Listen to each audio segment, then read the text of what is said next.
বাবার লোকনাথ ছাই ভরসা মেখে মেখে নিজের অবস্থা পুরো খারাপ করে ফেলেছিল, দেখো কি অবস্থা। তাই আবার তেল সাবান মাখিয়ে নিজের রূপে ফিরিয়ে আনলাম। হ্যালো সবাইকে, সবাই কেমন আছো? আশা করি অনেক ভালো আছো, আর আমি অনেক ভালো আছি। তো আমি মেকআপ আর্টিস্ট রাহুল। তো আবার নতুন একটা অঙ্গরাগের ভিডিও নিয়ে চলে আসলাম। তো সবাই কাজটা প্রথম থেকে লাস্ট অবধি দেখবে আর জানাবে কাজটা কেমন হয়েছে। আর যদি কোথাও ভুল ত্রুটি করে থাকি বা এটা করলে আরেকটু বেটার লাগতো, তোমরা অবশ্যই কমেন্টে জানাবে। তো পাশাপাশি আরও অনেক মূর্তি দেখতে পাচ্ছ। আরেকটা ছোটো লোকনাথ বাবা ছিল, একটা লক্ষ্মীনারায়ণ ছিল। অঙ্গরাগের জন্যই এগুলো এসেছিলো। আর দোকানদাররা এই মূর্তিগুলোকে পাথর বলে বিক্রি করে, কিন্তু পাথর একদমই না। আর তোমরা যারা পাথর বলে কেনো, তা তোমাদেরকেই বলছি যে এগুলো কিন্তু পাথর না, তোমরা পাথর হিসাবে কিনবে না।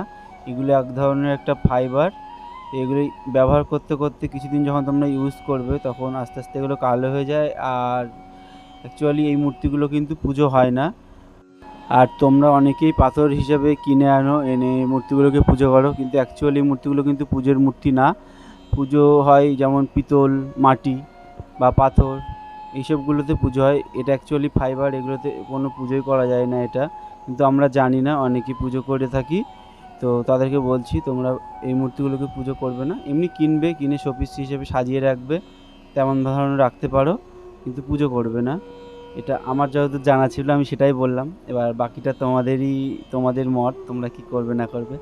দেখো একে একে কথা বলতে বলতে আমার মূর্তিটা প্রায় পুরোপুরি কালার হয়ে গেছিলো। তো পুরোপুরি শেষ ফিনিশিং ভিডিও বা ছবি সবই আমি দিয়েছি। আর পুরোপুরি ভিডিওগুলো আমি নিতে পারিনি, তার জন্য সরি। তো যেহেতু একা হাতে পুরোপুরি সবটা করতে হয়, আর যারা জানো একটু, তারা ভালোভাবে জানো যে একা হাতে ভিডিও করা যায় না, সেই হিসাবে। তো যতটুকু পেরেছি করার চেষ্টা করেছি। তাহলে সবাই ভালো থাকবেন, সুস্থ থাকবেন। আবার পরে কোনো ভিডিও নিয়ে দেখা হবে। টাটা।